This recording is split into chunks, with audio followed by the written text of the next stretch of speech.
식탁 아래로 툭 떨어져 나뒹구는 아기용 실리콘 숟가락. 그 분홍색 숟가락이 장판 바닥에 부딪혀내는 탁, 탁 소리가 유난히도 크게 온 집안을 울렸습니다. 내 무릎 연골을 갈아넣고 손목 인대를 늘어뜨리며 버텨온 지난 5년의 세월이 그 숟가락과 함께 바닥에 내동댕이 쳐지는 순간이었죠. 어머니, 제가 애기 반찬에 간장 넣지 말라고 몇 번을 말씀드려요? 요즘 누가 애를 그렇게 촌스럽게 키워요? 며느리의 날카로운 목소리가 귓가를 때렸지만 내 시선은 그저 허공을 맴돌았습니다. 피가 거꾸로 솟는다는 게 이런 기분일까요? 하지만 나는 바보같이 굳은 살 박인 손을 에이프런에 슥슥 닦으며 죄인처럼 고개를 숙이고 말았습니다. 새벽 5시 반, 오늘도 알람이 울리기도 전에 욱신거리는 무릎 통증에 두 눈이 번쩍 떠졌습니다. 캄캄한 거실로 걸어 나오는 내 발걸음은 모래주머니를 매단 것처럼 천근만근 무겁기만 합니다. 맞벌이하는 아들 내외를 대신해 핏덩이 손주를 내 손으로 직접 거두기 시작한 지 벌써 5년째입니다. 하루도 마음 편히 다리를 뻗고 잔 기억이 없습니다. 식탁 의자에 잠깐 기대어 앉아 밤새 뻣뻣하게 굳어버린 손가락 마디마디를 주무르고 있으면 어느새 부엌 창문 너머로 희끗무레한 새벽동이 터오릅니다. 남들은 꿀맛 같은 늦잠을 잘 주말조차 나에게는 허락되지 않은 사치였습니다. 찬물에 손을 담그고 도마 위에서 야채를 다집니다. 탁, 탁, 탁. 칼질을 할 때마다 시큰거리는 손목에 파스를 덧붙이며 속으로 삼켰던 한숨이 몇 트럭은 될 겁니다. 아들 부부가 출근 전 조금이라도 더 자길 바라는 마음에 까치발을 들고 다니며 아침 밥상을 차려내는 내 뒷모습은 영락없는 식모, 아니 무급 파출부였습니다. 안방문이 열리고 며느리와 아들이 하품을 하며 걸어 나옵니다. 잘 잤니? 나의 멋쩍은 인사에도 며느리는 화장대 거울만 들여다보며 대꾸조차 하지 않습니다. 아들 녀석은 식탁에 앉자마자 스마트폰부터 꺼내 들고 게임을 켭니다. 이 넓은 집안에서 밤새 끓여낸 뽀얀 사골국물 냄새가 무색할 만큼 서늘한 정적이 흐릅니다. 식탁에 차려진 반찬을 젓가락으로 툭툭 건드리던 며느리가 미간을 팍 구깁니다. 어머니, 멸치볶음이 왜 이렇게 달아요? 저 다이어트 하는 거 아시잖아요. 아휴, 아침부터 입맛 떨어지게. 며느리의 그 한마디에 심장이 바닥으로 쿵 내려앉았습니다. 새벽장에서 제일 좋은 멸치를 골라오느라 절뚝거리며 걸었던 내 수고는 순식간에 쓰레기 취급을 받고 말았습니다. 도움을 청하듯 아들 쪽을 바라보았습니다. 내 배 아파나 입을 것 안 입고 먹을 것 안 먹어가며 대학까지 가르친 내 아들. 하지만 녀석은 핸드폰 화면에서 눈을 떼지도 않은 채 무심하게 툭 내뱉더군요. 엄마, 그냥 지수하라는 대로 좀 해줘. 아침부터 피곤하게 왜 그래 진짜? 그 순간 나는 내가 이 집에서 어떤 존재인지 뼈저리게 깨달았습니다. 현관문이 쾅 닫히고 두 사람이 출근해버린 텅 빈 집. 아이의 칭얼거리는 울음소리를 등에 업고 싱크대 앞에 서서 산더미처럼 쌓인 설거지를 시작합니다. 쏴 쏟아지는 수돗물 소리에 맞춰 참았던 눈물이 볼을 타고 뚝뚝 떨어져 고무장갑 위로 번졌습니다. 거실 유리창에 비친 내 모습을 물끄러미 바라보았습니다. 윤기 흐르던 검은 머리는 온데간데 없고 푸석한 흰머리에 늘어진 티셔츠를 입은 초라한 노인 한 명이 서 있더군요. 한때는 나도 사람들의 다친 마음을 보듬어주던 당당하고 능력 있는 상담사였는데 어쩌다 내 인생이 자식들에게 구박받는 이 초라한 무급 파출부 신세로 전락해버린 걸까요? 오후 3시 등에 업힌 손주가 겨우 잠잠해졌을 무렵 거실 시계의 째깍거리는 소리마저 망치질처럼 머리를 울렸습니다. 식은땀이 비 오듯 쏟아지고 허리부터 꼬리뼈까지 전기가 통하듯 찌릿한 통증이 밀려왔지만 나는 함부로 자리에 눕지도 못했습니다. 행여나 바닥에 닿는 소리에 예민한 손주가 깰까봐 거실 한가운데 선체로 엉거주춤 흔들의자처럼 몸을 흔들어야만 했죠. 손주를 간신히 침대에 눕히고 산더미처럼 쌓인 재활용 쓰레기를 버리러 나갔습니다.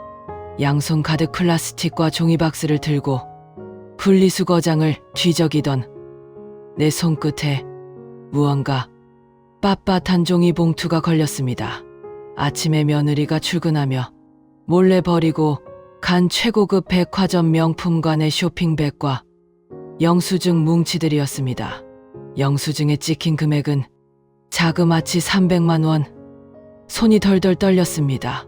나는 어제 마트에서 1,000원이라도 싼 콩나물을 사겠다고 발품을 팔았고 내 낡은 속옷 하나 살 돈이 아까워 구멍난 양말을 꿰매 신었는데 말입니다.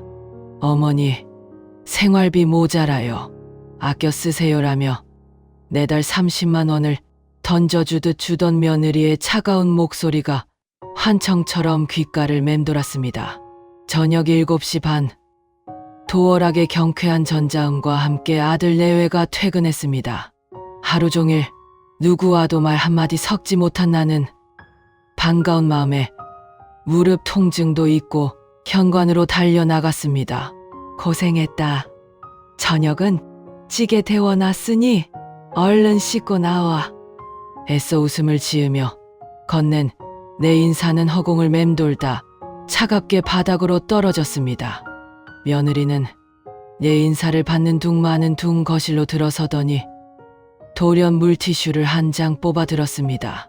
그러고는 허리를 굽혀 TV 장식장 위를 쓱 닦아내더니 시커멓게 먼지가 묻은 물티슈를 내 눈앞에 들이밀었습니다. 어머니, 집에 하루 종일 계시면서 청소기도 안 돌리셨어요? 애기 기관지 약한 거 뻔히 아시면서 진짜 너무하시네. 그녀의 눈빛은 시어머니를 향한 것이 아니었습니다. 돈 주고 고용한 파출부가 농땡이를 피운 걸 질책하는 딱 그 싸늘한 고용주의 눈빛이었습니다. 억울함에 목구멍이 턱 막혀왔습니다. 아니야. 지수야, 애가 낮에 하도 보채서 안고 있느라 내일 아침에 일어나서 바로 닦으마. 나는 변명을 하면서도 왜 내가 내 집에서 며느리의 눈치를 보며 굽신거려야 하는지 비참함이 밀려왔습니다. 그때 소파에 벌러덩 틀어누워 넥타이를 풀던 아들이 신경질적으로 소리쳤습니다. 아, 엄마! 그냥 지수가 치우라는 거 좀 치워주면 안 돼? 나 오늘 회사에서 엄청 깨져서 피곤하단 말이야. 밥이나 줘. 내 손목에 칭칭 감긴 압박 붕대 따위는 아들의 안중에 없었습니다. 그 녀석에게 나는 그저 자기가 배고플 때 밥을 대령해야 하는 식모, 그 이상도 이하도 아니었던 겁니다. 가까스로 분노를 억누르고 저녁상을 차려냈습니다. 숟가락 달그락거리는 소리만 울리는 숨막히는 식탁에서 나는 용기를 내어 입을 열었습니다. 저기 나 내일 오전에는 정형외과 좀 다녀와야겠다. 무릎에 물이 찼는지 부어서 걸음을 못 걷겠네. 내일 반차 좀 쓰면 안 되겠니? 그 순간 식탁의 공기가 얼음장처럼 차갑게 얼어붙었습니다. 며느리가 숟가락을 탁 소리나게 내려놓았습니다. 어머니, 지금 장난하세요? 저 내일 임원 회의 있는 거 아시잖아요. 어머니 병원 가자고 제 커리어 망치라는 거예요? 진통제 드시고 하루만 더 참으세요. 그녀의 말투에는 단 1%의 걱정도 없었습니다. 오직 자신의 스케줄이 꼬인 것에 대한 짜증뿐이었습니다. 나는 지푸라기라도 잡는 심정으로 아들을 쳐다보았습니다. 하지만 아들은 국물을 들이켜며 내 가슴에 대못을 박았습니다. 엄마, 병원이 뭐 당장 오늘 내일 하는 것도 아니고 지수가 요즘 나보다 돈 더 잘 버는 거 알잖아. 그냥 동네 약국에서 약 사 먹어. 왜 하필 내일 간다고 고집을 부려? 고집. 그 두 글자가 내 심장을 후벼 팠습니다. 며느리가 비웃듯 한마디 덧붙이더군요. 저희가 매달 드리는 30만 원, 그거 다 어머니 수고비잖아요. 돈 받으시면 프로답게 책임을 지셔야죠. 수고비. 프로? 내 평생을 바쳐 키운 아들과 내 피 같은 노후를 갈아 넣어 돌본 손주. 그 모든 희생의 값이 고작 월 30만 원짜리 파출부 취급이었던 겁니다. 그날 밤 목이 타서 물을 마시러 거실로 나왔던 나는 안방 문틈으로 새어나오는 아들 내외의 귓속말을 듣고 말았습니다. 그 자리에서 내 몸속의 모든 피가 싸늘하게 식어버리는 것을 느꼈습니다. 여보, 어머니 저렇게 자꾸 아프다고. 징징거리면 어떡해? 그냥 애기 초등학교 들어갈 때까지만 쪽쪽 빨아먹고 나중엔 저기 지방에 싼 요양원 하나 알아봐서 보내버리자. 늙은이 냄새나서 같이 못 살겠어. 그리고 이어지는 내 아들의 기득거리는 웃음소리. 알았어. 알았어. 엄마 명의로 된 이 아파트. 내 앞으로 명예 이전만 끝나면 바로 내보내게. 조금만 참아. 발밑이 까마득히 무너져 내렸습니다. 나는 그들을 위해 내 남은 생을 불태우고 있었는데 그들은 내 뼈골을 다 빼먹고 나면 나를 쓰레기통에 내다 버릴 계획을 세우고 있었던 겁니다. 눈물조차 나오지 않았습니다. 서러움은 증발해버렸고 그 자리에 아주 서늘하고 지독한 불꽃이 피어오르기 시작했습니다. 그래, 너희가 나를 파출부 취급했다 이거지. 그렇다면 똑똑히 보여주마. 그날 밤 뜬 눈으로 밤을 지새웠습니다. 베개싯을 적시던 눈물은 새벽녘이 되자 서늘하게 말라붙어 있었습니다. 아침 6시 평소처럼 무거운 몸을 이끌고 부엌으로 나갔지만 내 마음가짐은 어제와 완전히 달라져 있었습니다. 나를 쓰레기통에 처박으려던 자식놈들을 위해 더 이상 내 피 같은 정성을 쏟을 이유는 없었으니까요.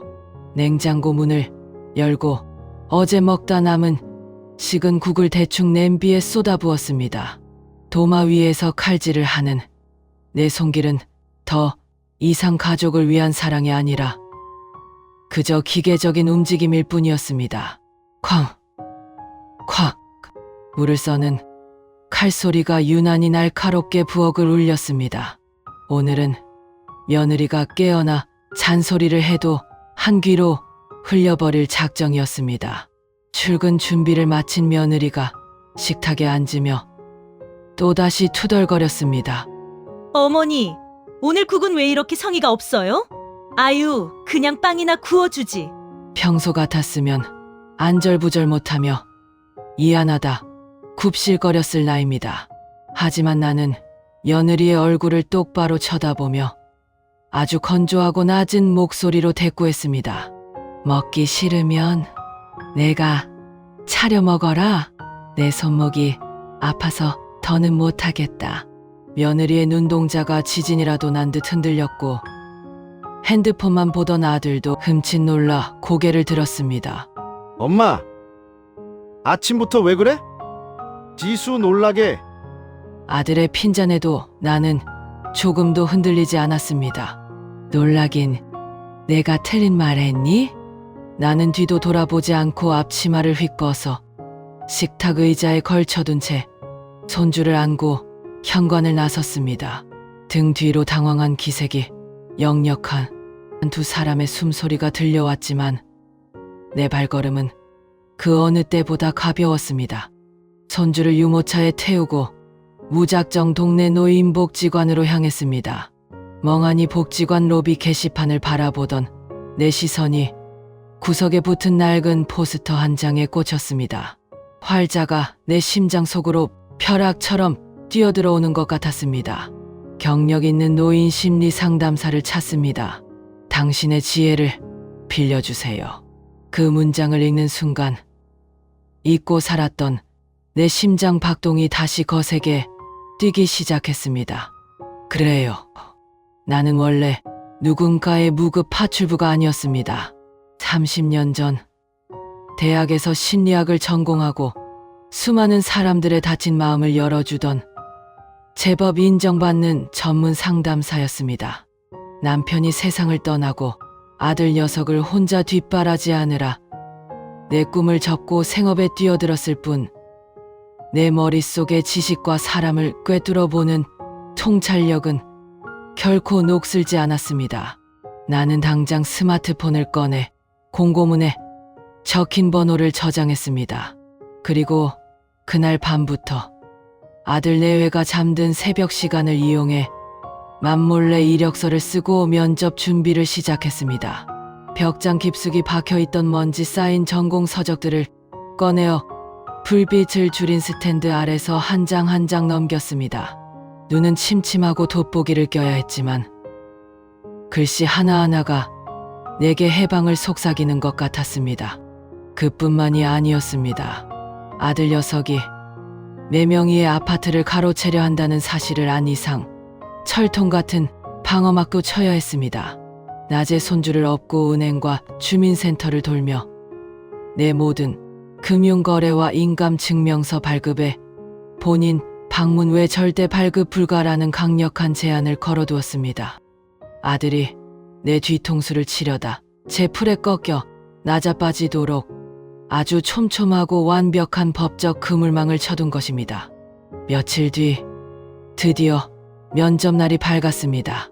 나는 아들 부부가 출근하자마자 장롱 깊숙한 곳에서 방충제 냄새가 나는 검은색 정장을 꺼내 입었습니다. 유행은 한참 지났지만 먼지를 털고 다림질을 하니 제법 태가 났습니다. 굽이 다른 구두를 닦아 신고 거울 앞에서 흐트러진 흰머리를 단정하게 빗어 넘겼습니다. 거울 속에는 더 이상 초라한 무급 파출부가 없었습니다. 단단하고 우아한 온전한 나 자신이 서 있었습니다. 손주를 잠시 단기 시간제 돌봄에 맡기고 가벼운 발걸음으로 면접장으로 향했습니다. 면접관들 앞에서 나는 지난 5년간 겪었던 황혼 육아의 참담한 고충, 그리고 노인들이 겪는 가족 내의 상실감을 그 누구보다 뼈저리게 이해해야 한다고 열변을 토했습니다. 한 맺힌 내 지난 날이 살아있는 스펙이 된 셈이죠.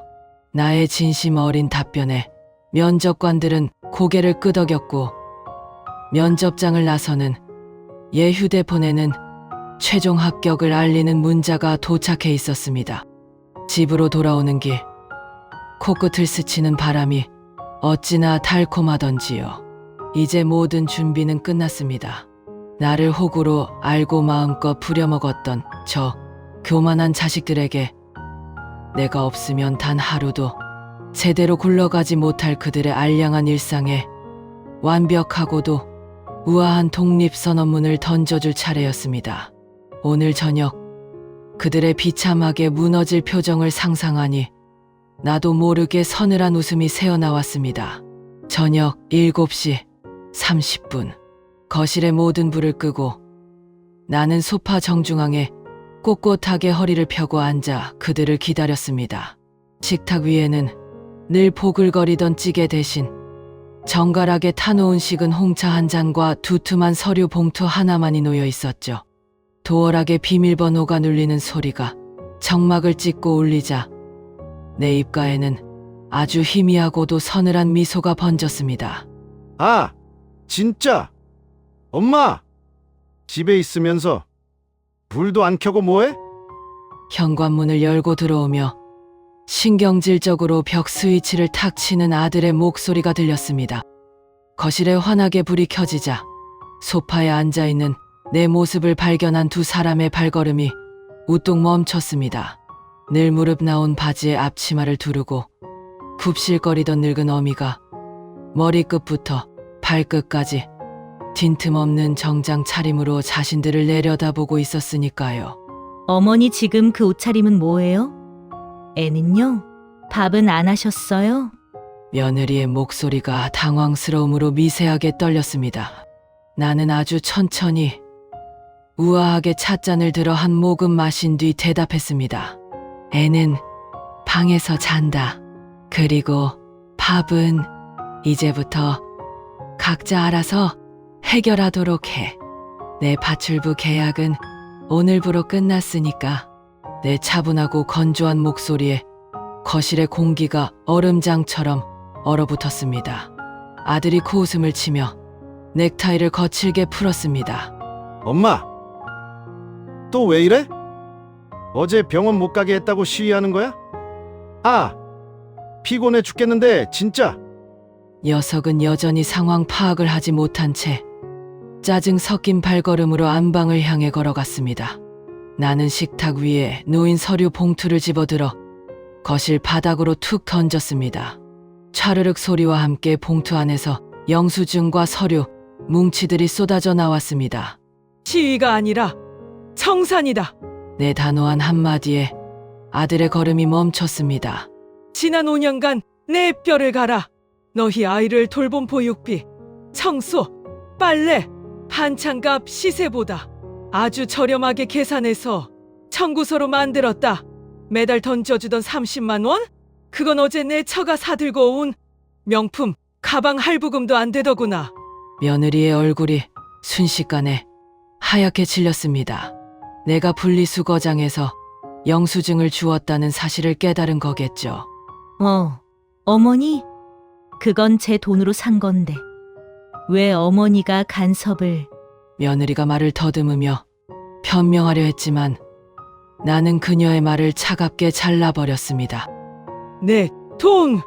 내 아파트에 공짜로 얹혀 살면서 생활비 한 푼 안 내고 내 노령연금까지 갉아먹으며 아낀 돈이 내 돈이냐? 나는 너희 부부의 기생충 노름에 더 이상 내 피를 내어줄 생각이 없다. 그제야 사태의 심각성을 인지한 아들의 눈동자가 흔들리기 시작했습니다. 엄마 갑자기 이러면 어떡해? 내일 당장 우리 출근은 누가 하고 애는 누가 봐? 그리고 파출부라니 가족끼리 너무 정 없는 거 아니야? 가족. 그 단어가 내 귀에 닿는 순간 헛웃음이 터져 나왔습니다. 가족, 늙은이 냄새 난다고 요양원에 처박고 내 명의로 된 이 집만 쏙 빼먹으려던 너희가 감히 내 앞에서 가족을 입에 올려? 아들의 다리가 눈에 띄게 후들거렸습니다. 녀석의 얼굴은 이제 잿빛이 되어 있었습니다. 엄마, 그건 오해야. 내가 언제... 나는 가차없이 아들의 말을 짓밟았습니다. 어제 오늘 은행과 구청을 다 돌았다. 내 명의로 된 모든 재산과 인감은 이제 내 직접 동의 없이는 휴지, 조각 하나 건드릴 수 없어. 내 알량한 꼼수는 끝났다는 뜻이다. 며느리가 발악하듯 소리쳤습니다. 어머니! 당장 내일 저 중요한 미팅 테이블 앉아야 해요. 애 안 봐주시면 저 회사 잘려요. 갈 데도 없으시면서 도대체 왜 이러시는 거예요? 그 표독스러운 얼굴을 보며 나는 가방에서 빳빳한 합격 통지서와 사원증을 꺼내어 그녀의 눈앞에 흔들어 보였습니다. 누가 갈 데가 없다고 하든 나 내일부터 출근이다. 시립노인심리상담센터 수석 상담사로. 두 사람의 입이 떡 벌어졌습니다. 평생 방구석에서 자기들 뒤치다거리나 할 줄 알았던 늙은 어미가 번듯한 전문직 직함을 달고 나타났으니 기가 막혔겠죠. 아, 그리고 한 가지 더. 나는 거실 테이블 위에 내놓은 내 짐가방에 지퍼를 올리며 엿쇠기를 박았습니다. 이 집 내 일부로 부동산에 내놓을 거다. 너희는 딱 한 달 주마. 그 안에 짐 빼서 나가. 나는 직장 근처 오피스텔로 거처를 옮길 테니 엄마 잘못했어. 우리가 나갈 돈이 어딨어. 제발 용서해줘. 아들이 무릎을 꿇으며 내 바지가랑이를 잡으려 했지만 나는 싸늘하게 몸을 피하며 현관으로 걸음을 옮겼습니다. 징징거리는 아들의 울음소리와 넋이 나가 주저앉은 며느리의 모습을 등 뒤로 한 채 나는 미련 없이 도어락을 열었습니다. 5년 만에 들이마시는 가장 완벽하고 통쾌한 자유의 공기였습니다. 그렇게 매정하게 현관문을 닫고 나온 지 벌써 1년이라는 시간이 흘렀습니다. 아침 7시 알람 소리 없이도 눈이 번쩍 떠지는 건 예전과 같지만 제 아침 풍경은 180도 달라졌습니다. 억눌린 신음 대신 기분 좋은 기지개를 켜며 일어나는 이곳은 직장 근처에 새로 마련한 작지만 아늑한 저만의 오피스텔입니다. 햇살이 가득 들어오는 창가에 서서 오직 저만을 위해 정성껏 내린 따뜻한 커피 한 잔을 마시는 이 시간이 저는 참 좋습니다. 아들 내외는 어떻게 되었냐고요? 제가 떠나고 단 일주일도 버티지 못했습니다. 며느리는 회사에 연차를 내다 못해 결국 육아휴직을 썼고 손에 물 한 방울 안 묻히던 아들은 퇴근 후 매일같이 쓰레기 봉투와 씨름하며 서로 내 탓만 하며 싸웠다고 하더군요. 제가 통보한 한 달이 되기 전 그들은 짐을 빼서 전두리에 낡고 좁은 빌라로 쫓기듯 이사를 나갔습니다. 물론 그 과정에서 제게 수도 없이 전화에 울며 불며 매달렸지만 저는 단 한 번도 흔들리지 않았습니다. 집을 처분한 돈으로 든든한 노후 자금을 마련했고 저는 이제 매일 아침 거울 앞에서 가장 마음에 드는 옷을 고릅니다. 낡은 앞치마 대신 세련된 스카프를 두르고 다른 구두 대신 발이 편안한 예쁜 단화를 신은 채 가벼운 발걸음으로 복지관 심리상담센터로 출근합니다. 그곳에서 저는 더 이상 구박받는 뒷방 늙은이가 아닙니다. 수많은 이들의 아픔을 어루만져주는 수석 상담사 선생님입니다. 센터에는 하루에도 몇 번씩 과거의 저처럼 퀭한 눈을 하고 찾아오는 동년배 어머니들이 계십니다. 자식들에게 평생을 바치고도 짐작 취급을 받는 분들, 황혼 육아에 골병이 든 분들, 저는 그분들의 거칠어진 두 손을 꼭 맞잡고 눈을 맞춥니다. 그리고 제 이야기를 들려드립니다. 어머니, 당신의 희생은 결코 당연한 게 아니에요. 자식의 인생에서 벗어나 이제 어머니의 인생을 살아야 합니다라고요. 제 한마디에 어린아이처럼 왈칵 쏟아내는 그분들의 눈물을 닦아드리며 저는 비로소 제 이름 석차의 진짜 가치를 되찾았음을 느낍니다. 누군가를 구원하면서 동시에 저 스스로를 완벽하게 치유하고 있는 것이지요. 가슴 속에 맺혀있던 응어리들이 씻은 듯이 녹아내린 자리에는 이제 제가 앞으로 살아갈 찬란한 내일에 대한 기대로 가득 차 있습니다. 지금 제 이야기를 듣고 계신 여러분, 혹시 누군가의 아내, 누군가의 엄마, 혹은 누군가의 할머니라는 이름 뒤에 숨어 정작 고귀하고 아름다운 나 자신을 잃어버린 채 숨죽여 울고 계시진 않나요? 가족이라는 이름의 굴레가 여러분의 숨통을 조이고 있다면 이제 주저하지 말고 그 무거운 앞치마를 벗어 던지세요. 여러분은 결코 누군가의 무급 파출부가 되기 위해 그 험난한 세월을 견뎌온 게 아닙니다. 당신의 남은 인생은 오직 당신만이 주인공인 가장 눈부시고 찬란한 무대가 되어야 합니다. 늦은 때란 없습니다. 지금 당장 웅크렸던 어깨를 펴고 당신의 이름을 크게 불러보세요. 저도 해냈으니 여러분도 분명 해낼 수 있습니다. 당신의 두 번째 20살을 진심으로 응원합니다.